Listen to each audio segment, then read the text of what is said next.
L'homme qui fut un jour le plus puissant de Russie se traînait maintenant dans les couloirs sombres du Kremlin, comme l'ombre de lui-même. Ses yeux rouges, marqués par l'insomnie et les pleurs incessants, reflétaient la faible lueur des bougies qui éclairaient son chemin erratique. Ivan IV Vassilievitch, connu sous le nom d'Ivan le Terrible, errait comme un fantôme dans les salles autrefois majestueuses, murmurant le nom de son fils mort. Les murs qui avaient autrefois témoigné de glorieux banquets et de célébrations, de victoires militaires, ne résonnèrent maintenant que des pas chancelants du tsar devenu fou. Sa barbe, autrefois bien taillée et symbole de sa dignité royale, était désormais ébouriffée et tachée des restes de nourriture qu'il parvenait à peine à porter à sa bouche.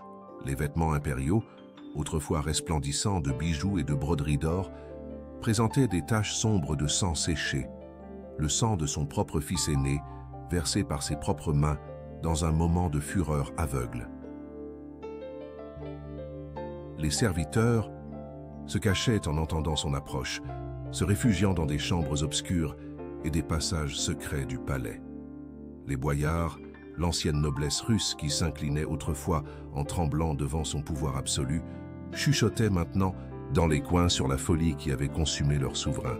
L'odeur d'encens brûlé dans les chapelles ne parvenait pas à masquer l'odeur de putréfaction morale qui émanait du trône russe. Dans la chapelle particulière du palais, décorée d'icônes orthodoxes au regard sévère, Ivan se prosternait, pendant des heures devant les images sacrées, alternant entre prières désespérées et accès de fureur contre Dieu lui-même. Ses mains, qui avaient un jour manié avec fermeté le sceptre du pouvoir absolu sur toutes les Russies, tremblèrent maintenant, en tenant les bougies votives, laissant la cire chaude couler sur ses doigts, sans même sentir la douleur. Les rares qui osaient encore s'approcher du tsar rapportaient ces conversations délirantes avec les morts.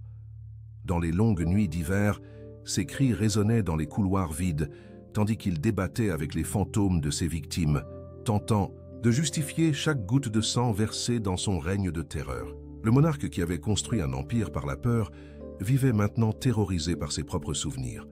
Son seul fils survivant, Fiodor, faible de corps et d'esprit, évitait la présence de son père. Les médecins de la cour, craignant autant la maladie que la fureur du patient royal, se limitaient à préparer des potions inutiles d'herbes et de minéraux qui empoisonnaient plus qu'elles ne guérissaient. Le mercure qu'il croyait être un remède puissant détériorait lentement ce qui restait de sa sanité mentale. Dans ces moments de lucidité de plus en plus rares, Ivan contemplait les cartes de son vaste empire, le plus grand royaume, de la chrétienté, étendu par ses conquêtes de la Baltique à la Sibérie. Mais les victoires du passé n'étaient maintenant que cendres dans sa bouche. L'empire qu'il avait construit avec du sang s'effondrait sous ses yeux, rongé par les intrigues internes et les menaces extérieures que son esprit brisé ne pouvait plus affronter. La nuit, quand le froid tranchant de la Moscou médiévale pénétrait jusqu'aux os, le tsar s'enroulait dans des fourrures d'ours tachées et serrait le sceptre avec lequel il avait tué son propre fils, comme si cet instrument de mort était son dernier lien avec la réalité. Les cloches des églises, qui annonçaient autrefois ses victoires, semblaient maintenant sonner continuellement pour son âme encore vivante, mais déjà condamnée. Comment le premier tsar de toutes les Russies, l'unificateur d'un empire, la terreur des ennemis de l'État, s'était-il transformé en cette créature tourmentée? Comment le jeune prince qui promettait la grandeur avait-il fini par détruire sa propre dynastie dans un moment de fureur incontrôlable? La réponse à ces questions se déroulerait dans une histoire de pouvoir, de sang et de folie qui changerait à jamais le destin de la Russie. Si cette histoire vous a intéressé, n'oubliez pas de vous abonner à notre chaîne et de mettre « j'aime ». Dites-nous de quelle ville vous nous regardez. Continuons. Les origines du futur tyran. L'année était 1533 et la Russie médiévale émergeait comme une puissance naissante entre l'Europe et l'Asie. Le territoire, encore fragmenté entre principautés rivales et menacé par des envahisseurs extérieurs, attendait l'émergence d'un leader fort qui pourrait unifier le pouvoir sous une seule couronne. Dans ce contexte d'intrigues et de disputes, naissait l'héritier qui changerait à jamais le destin du pays. Ivan n'avait que 3 ans quand il hérita du trône de son père, Vassili III. Sa mère, Elena Glinskaya, une princesse lituanienne, d'une grande beauté et intelligence, assuma la régence d'une main ferme. Pendant 5 ans, elle maintint l'ordre et mit en œuvre d'importantes réformes, comme l'unification du système monétaire russe. Mais le pouvoir d'une femme étrangère dérangeait trop les boyards, l'ancienne noblesse russe qui contrôlait les terres et les armées. En 1538, Helena fut empoisonnée lors d'un banquet. Le jeune prince, maintenant orphelin, assista impuissant tandis que différentes factions de boyards se disputèrent le contrôle de la régence. Les nobles qui auraient dû protéger l'héritier du trône transformèrent le Kremlin en un champ de bataille d'ambition personnelle. Ils pillaient le trésor royal, humiliaient les serviteurs loyaux à la couronne et ignoraient complètement la présence du petit prince. L'enfance d'Ivan au Kremlin fut marquée par des expériences traumatisantes qui façonneraient son caractère futur. Les boyards envahissaient ses appartements à toute heure, ignorant son autorité nominale de grand prince. Fréquemment, l'enfant était réveillé au milieu de la nuit pour trouver des nobles ivres dévastant ses chambres à la recherche de trésors cachés. Sa nourriture était négligée, ses vêtements étaient volés, et ses tuteurs étaient constamment remplacés selon que les factions alternaient au pouvoir. Cependant, au milieu du chaos, le jeune Ivan développa une intelligence aiguë et une mémoire prodigieuse. Il passait des heures dans la bibliothèque du palais, dévorant des manuscrits sur l'histoire, la théologie et le droit. Il apprit à identifier chaque famille de boyards, leurs alliances, leurs faiblesses et principalement leurs trahisons. Dans son journal, plus tard découvert, il notait méticuleusement chaque insulte, chaque humiliation subie, construisant un fichier mental de futures vengeances. À 13 ans, lors d'un conseil au palais, Ivan exécuta son premier acte de pouvoir, royal. Devant la cour réunie, il ordonna l'arrestation d'André Chouïski, le plus puissant des boyards régents. Le prince l'accusa de trahison et ordonna qu'il soit jeté aux chiens de chasse dans la cour du palais. Les nobles, choqués par la soudaine démonstration d'autorité de leur jeune souverain, assistèrent en silence à l'exécution. C'était le premier meurtre politique ordonné par Ivan, ce ne serait pas le dernier. Le couronnement et les premières réformes. Le 16 janvier 1547, dans une cérémonie grandiose à la cathédrale de la Dormition, Ivan fut couronné non seulement comme grand prince, mais comme le premier tsar de toutes les Russies. Le titre, dérivé du latin César, le plaçait symboliquement au même niveau que les empereurs de Constantinople. Le couronnement marqua le début d'une nouvelle ère dans l'histoire russe. Pour la première fois, le pays avait un gouvernant avec des prétentions impériales et un pouvoir absolu. Le jeune tsar choisit comme épouse Anastasie Romanova, membre d'une ancienne famille de boyards connue pour sa loyauté à la couronne. Le mariage semblait promettre un règne de gloire et de stabilité. Anastasie, décrite par les chroniqueurs comme douce et intelligente, exerçait une influence modératrice sur le tempérament explosif de son mari. Sous son influence, Ivan initia une période d'importantes réformes, modernisant l'administration, l'armée et le système légal russe. En 1552, à 22 ans, Ivan dirigea personnellement le siège de Kazan, dernier grand royaume tatar indépendant aux frontières russes. La campagne fut un triomphe militaire et politique. Utilisant des techniques avancées d'artillerie et d'ingénierie militaire, le jeune tsar conquit la ville fortifiée après un siège de 6 semaines. La victoire établit la Russie comme un empire multiethnique et multiculturel, étendant significativement ses frontières vers l'Est. L'expansion impériale et les premières victoires. La décennie de 1550 vit Ivan à l'apogée de son pouvoir militaire. Après la conquête de Kazan, le tsar tourna ses yeux vers d'autres territoires stratégiques. En 1556, ses troupes conquirent Astrakhan, dernier bastion de l'ancien empire mongol dans les steppes russes. Le contrôle de ces deux khanats ouvrit à la Russie les routes commerciales de la mer Caspienne et établit sa domination sur le cours complet du fleuve Volga. L'empire s'étendait dans toutes les directions comme une tache d'huile sur la carte de l'Eurasie. Vers le sud, les Cosaques, maintenant vassaux du tsar, menèrent des incursions contre les Tatars de Crimée. À l'ouest, les troupes russes avançaient sur la Livonie, cherchant une sortie vers la mer Baltique. À l'est, explorateurs et commerçants pénétraient de plus en plus profondément en Sibérie, établissant des avant-postes qui se transformeraient bientôt en villes. Mais la gloire des conquêtes avait son prix en sang. Chaque victoire était suivi de massacres systématiques qui laissaient des cicatrices profondes dans les territoires conquis. À Kazan, après la reddition de la ville, Ivan ordonna l'extermination de tous les habitants musulmans qui refusaient de se convertir au christianisme orthodoxe. Les mosquées furent détruites et remplacées par des églises, dans une politique de russification forcée qui deviendrait le modèle pour de futures conquêtes. La mort d'Anastasie et la descente aux enfers. La mort de sa bien-aimée Anastasie en 1560 marqua un tournant dans le caractère du tsar. Convaincu qu'elle avait été empoisonnée par les boyards jaloux de son influence, Ivan plongea dans une spirale de paranoïa et de violence qui n'aurait plus de fin. Les conseillers les plus proches de l'époque de son mariage furent les premiers à tomber. Alexei Adachev et le prêtre Sylvestre, qui avaient guidé ses réformes initiales, furent arrêtés et exécutés sous accusation de trahison. En 1565, dans un coup politique qui choqua même ses partisans les plus loyaux, Ivan annonça son abdication et quitta Moscou. Pendant des semaines, le pays resta en suspens, craignant une guerre civile. Quand des représentants de toutes les classes sociales implorèrent son retour, le tsar imposa une condition, pouvoir absolu pour punir les traîtres sans interférence de l'Église ou de la noblesse. Ainsi naquit l'Oprichnina, un État dans l'État commandé par une force de police qui ne répondait qu'au tsar. Les Oprichniki, comme on appelait les membres de cette force spéciale, devinrent la terreur de la population. Vêtus de noir et montés sur des chevaux de la même couleur, ils portaient des symboles macabres, une tête de chien et un balai attaché au sel, représentant leur mission de flairer et balayer les ennemis du tsar. Ils avaient l'autorité d'arrêter, torturer et exécuter toute personne suspecte de trahison, sans besoin de preuves ou de jugement. Le massacre de Novgorod et l'institutionnalisation de la terreur. La première grande opération de l'Oprichnina fut le massacre de Novgorod en 1570.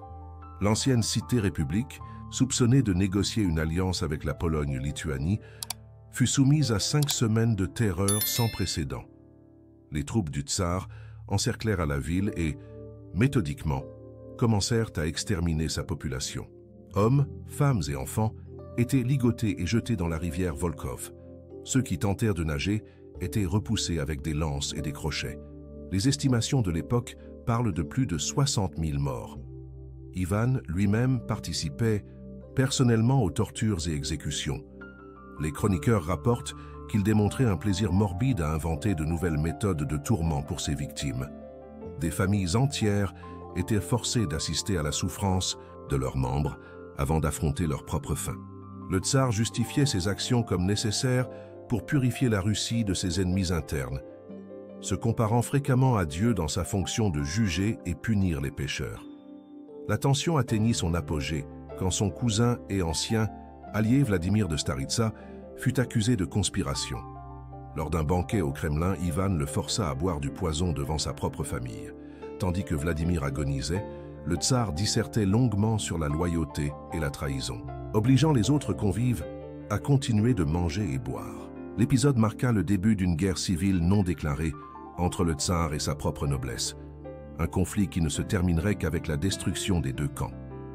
À la fin de la décennie de 1570, la terreur de l'Oprichnina avait complètement transformé la société russe. L'ancienne noblesse était décimée, remplacée par une nouvelle classe de serviteurs de l'État, dont la seule qualification était la loyauté absolue au tsar. Le pays était plongé dans un climat de peur et de méfiance qui pénétrait toutes les couches sociales. Le palais, autrefois centre de culture et de raffinement, était devenu un labyrinthe d'intrigues où personne n'était en sécurité, pas même les propres fils du tsar.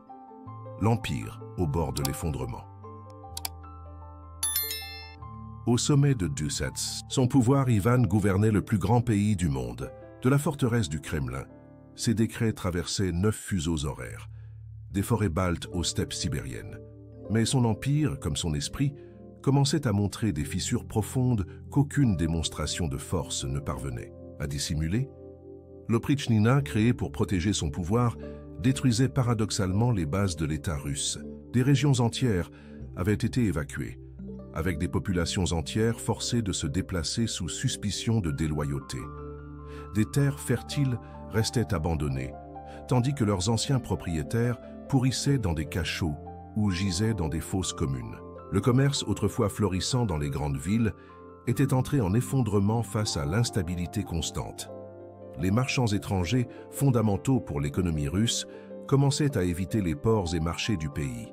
Les récits sur les atrocités du régime se répandaient à travers l'Europe, transformant la Russie en un État paria.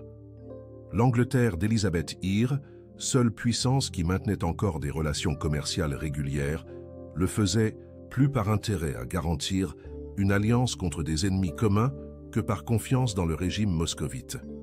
Les guerres constantes drainaient les ressources de l'État à une vitesse alarmante. La campagne de Livonie, initiée avec l'objectif de garantir l'accès à la mer Baltique, s'était transformée en cauchemar stratégique. La Suède et la Pologne-Lituanie avaient formé une coalition contre l'expansion russe, bloquant effectivement l'avancée des troupes du tsar. Pendant ce temps, aux frontières sud et est, Tatars et Turcs ottomans menaient des incursions de plus en plus audacieuses. La spirale de la folie et les mariages successifs. Le comportement d'Ivan devenait progressivement plus erratique. Après la mort d'Anastasie, il se maria 6 fois de plus, plusieurs de ses épouses mourant dans des circonstances mystérieuses. Maria Temryukovna, sa seconde épouse, une princesse circassienne connue pour sa beauté exotique, mourut apparemment empoisonnée après seulement 2 ans de mariage. Marfa Sobakina, la troisième, ne survécut pas 2 semaines après les noces. Ses pratiques religieuses prenaient un caractère de plus en plus obsessionnel. Il passait des heures en prières et rituels de pénitence, prosterné devant les icônes sacrées, pour présider aussitôt après des séances de torture dans les cachots du palais. Il ordonna la construction de la cathédrale Saint-Basile à Moscou pour commémorer la conquête de Kazan et, selon la légende, fit aveugler son architecte pour qu'il ne puisse jamais créer quelque chose d'aussi beau à nouveau. Les conseillers. Les plus proches vivaient dans un état de terreur constant. Ils ne savaient jamais s'ils seraient reçus avec honneur ou envoyés à la chambre de torture. Le tsar alternait des moments de brillante lucidité stratégique avec des périodes de paranoïa profonde, durant lesquelles il voyait des conspirations dans les gestes les plus innocents.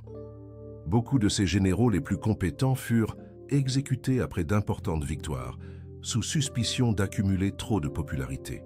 L'Église, traditionnellement un pilier de soutien au pouvoir du tsar, commençait à questionner ouvertement ses actions. Le métropolite Philippe, leader de l'Église orthodoxe russe et ancien ami d'Ivan, osa critiquer publiquement la violence de l'Oprichnina durant une messe solennelle. « Comment peut-il y avoir sacrifice pur ?» demanda-t-il au tsar devant toute la cour, quand le sang d'innocents est versé et que des gens meurent dans des tourments injustes. La réponse d'Ivan fut rapide et brutale.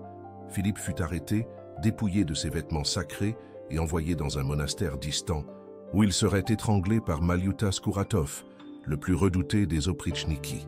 L'assassinat d'un métropolite était un acte sans précédent dans l'histoire russe, une violation directe de la protection divine qui était censée couvrir les leaders de l'Église. Le meurtre du tsarévitch et l'effondrement final, le coup final à sa stabilité mentale, vint par son fils aîné et héritier, Ivan Ivanovitch. Le tsarévitch, alors âgé de 27 ans, commençait à questionner de plus en plus ouvertement les méthodes de son père. Éduqué pour être un gouvernant fort, le jeune prince démontrait une indépendance de pensée qu'Ivan interprétait comme une menace croissante à son pouvoir. En novembre 1581, une discussion sur la stratégie militaire se transforma en confrontation violente. Le tsarévitch critiqua la conduite désastreuse de la guerre de Livonie et accusa son père de lâcheté pour ne pas diriger personnellement ses troupes comme il l'avait fait dans des campagnes antérieures. Ivan, dans un accès de fureur apocalyptique, frappa son fils à la tête avec son sceptre de fer, orné de pointes aiguës. Le sang de l'héritier du trône russe tacha les planches du sol du palais, marquant le début de la fin non seulement d'un règne, mais de toute une dynastie. L'empire qu'Ivan avait construit avec tant de sang commençait son inexorable processus de désintégration, entraînant avec lui le dernier vestige de sanité mentale de son créateur. Le sang du tsarévitch. Ivan tachait le sol du palais, tandis que son père, horrifié par son propre acte, tentait désespérément d'arrêter l'hémorragie fatale. Pendant 3 jours et 3 nuits, Ivan tint son fils agonisant dans ses bras, alternant entre prières frénétiques et accès de fureur contre les médecins qui se montraient impuissants à sauver l'héritier du trône russe. « Je suis un assassin », criait le tsar dans les couloirs du Kremlin, s'arrachant les cheveux et se cognant la tête contre les murs de pierre. « J'ai tué mon fils, j'ai tué la Russie !» Ces lamentations résonnaient dans le palais, tandis que courtisans et serviteurs se cachaient, craignant d'être les cibles de sa folie croissante. Le tsarévitch Ivan mourut le 19 novembre 1581, emportant avec lui les derniers espoirs de continuité de la dynastie des Riurikides. Les dernières années, maladie, paranoïa et mort. La mort de l'héritier ne fut que le commencement de l'effondrement total. Son fils cadet, Fiodor, était mentalement incapable de gouverner. Décrit par les ambassadeurs étrangers comme simple et dévot, il passait ses journées à sonner les cloches des églises et à prier, complètement étranger aux affaires d'État. La dynastie qui avait gouverné la Russie pendant 7 siècles mourrait avec lui, sans laisser de successeur capable. Les erreurs stratégiques commencèrent à s'accumuler à une vitesse vertigineuse. L'Oprichnina, déjà discréditée après le désastre de Novgorod, fut officiellement dissoute, mais le mal était fait. Des régions entières du pays étaient dépeuplées, la noblesse traditionnelle avait été décimée et le commerce était ruiné. Le système administratif, basé sur la loyauté personnelle au tsar, entrait en effondrement à mesure que son leader perdait le contrôle de la réalité. À la frontière occidentale, la guerre de Livonie se transforma en une série de défaites humiliantes. Les troupes russes, démoralisées et mal équipées, ne parvenaient pas à faire face à l'alliance polono-lituano-suédoise. L'une après l'autre, les forteresses conquises avec tant de sacrifices étaient perdues face à l'ennemi. Le rêve d'Ivan d'établir une présence russe en Baltique se transformait en cauchemar. Sa santé physique se détériorait rapidement. Les médecins étrangers, appelés à prix d'or pour le traiter, diagnostiquèrent une série de maladies aggravées par l'usage constant de mercure et d'autres remèdes de l'époque. Son corps enflé pouvait à peine bouger, et des blessures mystérieuses apparaissaient sur sa peau, exhalant une odeur que les serviteurs décrivaient comme l'odeur de la mort en vie. En mars 1584, l'effondrement final d'Ivan commença de façon prosaïque, pendant une partie d'échecs dans ses appartements privés. Le tsar, dont le corps était déjà détérioré par des années d'excès et de traitements médicaux douteux, ressentit un soudain vertige en tentant de déplacer une pièce. L'échiquier tomba, éparpillant les pièces sur le sol, un présage du chaos qui suivrait sa mort. Les boyards présents hésitèrent à s'approcher. Des années d'expérience avaient enseigné que l'humeur du tsar était plus dangereuse quand il se trouvait affaibli. Seul Boris Godunov, qui avait consolidé sa position comme homme fort du régime, osa entrer dans le cercle intime du souverain agonisant. C'était lui qui contrôlait maintenant l'accès aux médecins, aux prêtres et, plus important, aux documents officiels. La mort et l'héritage ambivalents.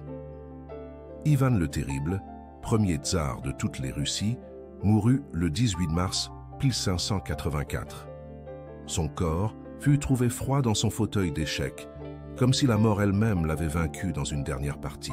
Les cloches de Moscou sonnèrent pendant 3 jours, leur son résonnant à travers un empire qui commençait déjà à s'effondrer avant même que son créateur soit enterré.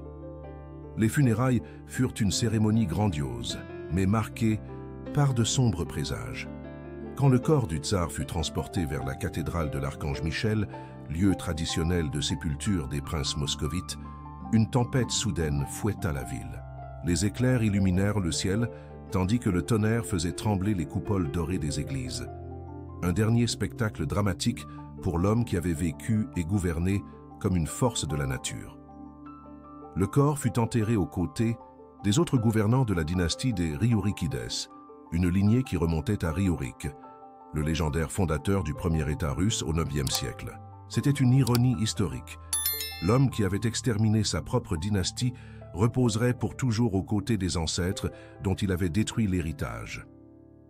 Immédiatement après sa mort, commença le processus d'effacement de sa mémoire. Son fils et successeur, Fiodor Ier, ordonna la destruction des registres les plus compromettants de l'Oprichnina. Des documents furent brûlés, des témoins réduits au silence, des histoires réécrites. La Russie officielle tentait d'oublier les horreurs du règne qui venait de se terminer, mais l'héritage d'Ivan était trop profond pour être simplement effacé. Le pays qu'il laissait était méconnaissable par rapport à celui qu'il avait hérité. Le territoire russe avait triplé, s'étendant maintenant de la Baltique au Pacifique. L'ancienne Moscovie s'était transformée en le plus grand État continu du monde, un empire multiethnique qui englobait des dizaines de peuples et cultures différentes. La centralisation du pouvoir qu'il avait mise en œuvre par la terreur établit les bases de l'absolutisme russe qui durerait jusqu'en 1917. Le titre de tsar, qu'il fut le premier à utiliser officiellement, devint synonyme d'un pouvoir autocratique que ses successeurs, des Romanov aux derniers empereurs, tenteraient d'émuler. Ces réformes administratives, militaires et légales survécurent à sa folie, formant l'épine dorsale de l'État russe pendant des siècles. L'Église orthodoxe russe, qu'il avait alternativement protégée et persécutée, émergea de son règne avec une relation unique avec l'État, subordonnée au pouvoir séculier mais profondément entrelacé avec l'identité nationale. Le concept de Moscou comme la troisième Rome qu'il avait aidé à promouvoir continuerait d'influencer la pensée politique russe jusqu'à nos jours. Conclusion, le jugement de l'histoire. Le jugement final de l'histoire sur Ivan demeure ambigu. Pour certains, il fut le créateur de l'État russe moderne, le gouvernant qui transforma une principauté médiévale en un empire mondial. Pour d'autres, il fut un tyran psychotique dont les actions traumatisèrent la société russe de façon qui résonne encore aujourd'hui. Peut-être sa véritable importance réside-t-elle précisément dans cette dualité, dans la manière dont il personnifie à la fois le potentiel et les dangers du pouvoir absolu. Sa tragédie personnelle, l'assassinat de son propre fils, devint une métaphore pour toute l'histoire russe, un État qui dévore répétitivement ses propres enfants au nom de sa propre grandeur. L'empire qu'il construisit avec tant de sang survivrait encore 4 siècles, mais n'échapperait jamais complètement à l'ombre de son premier tsar.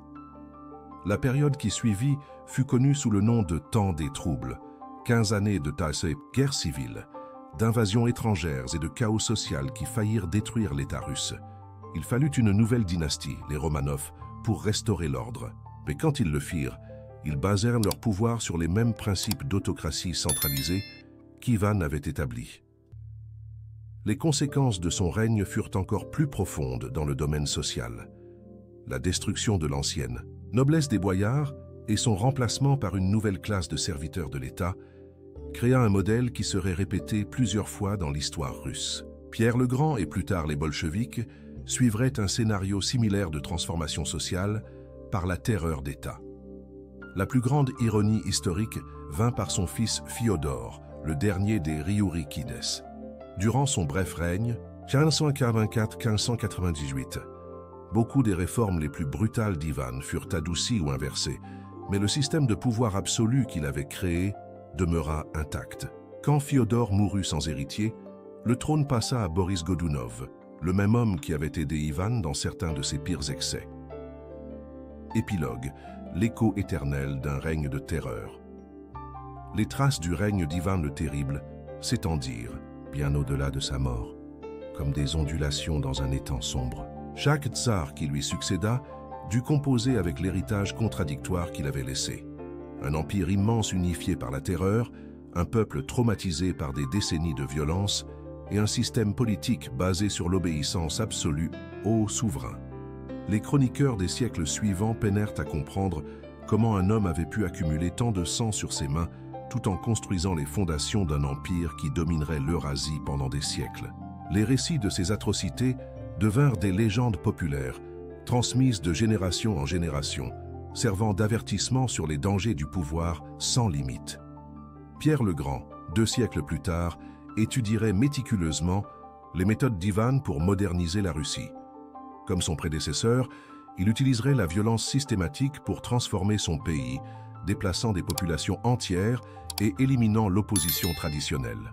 La différence était que Pierre regardait vers l'Occident, tandis qu'Ivan regardait vers l'intérieur. Mais les méthodes restaient étonnamment similaires. Catherine la Grande tenterait d'effacer la mémoire des aspects les plus sombres du règne d'Ivan, commandant des histoires officielles qui le présentaient comme un dirigeant nécessairement sévère dans des temps difficiles. Mais les documents cachés dans les archives du Kremlin racontaient une histoire différente, celle d'un homme qui avait perdu son humanité dans la poursuite du pouvoir absolu. Même les révolutionnaires du XXe siècle trouveraient dans l'héritage d'Ivan des précédents pour leurs propres excès. Staline, en particulier, admirait ouvertement les méthodes du premier tsar, voyant en lui un modèle de dirigeant capable de transformer un pays arriéré en superpuissance mondiale par la force à pure de sa volonté et de sa brutalité. L'art et la littérature russe porteraient à jamais les cicatrices de son règne. Les opéras de Rimsky-Korsakov, les peintures de Répine, les films d'Eisenstein, tous tentèrent de capturer l'essence de cette figure tragique qui incarnait à la fois la grandeur et l'horreur de l'âme russe. Ivan devint un archétype, le Swatsetsha, dirigeant génial mais fou, capable de créer et de détruire avec la même facilité terrifiante. Les historiens modernes continuent de débattre de son véritable héritage. Était-il un génie politique cruel mais nécessaire, ou simplement un psychopathe avec un pouvoir illimité? La réponse peut-être importe moins que la leçon qu'il laisse, que le pouvoir absolu corrompt non seulement celui qui l'exerce, mais toute la société qu'il prétend gouverner. Son empire survécut jusqu'en 1917, quand la dynastie des Romanov, elle-même issue du chaos qui suivit sa mort, fut balayée par une révolution qui promettait d'éliminer pour toujours le règne autocratique en Russie. Mais même les révolutionnaires qui renversèrent le dernier tsar reproduiraient dans leur propre méthode l'héritage sanglant d'Ivan le Terrible.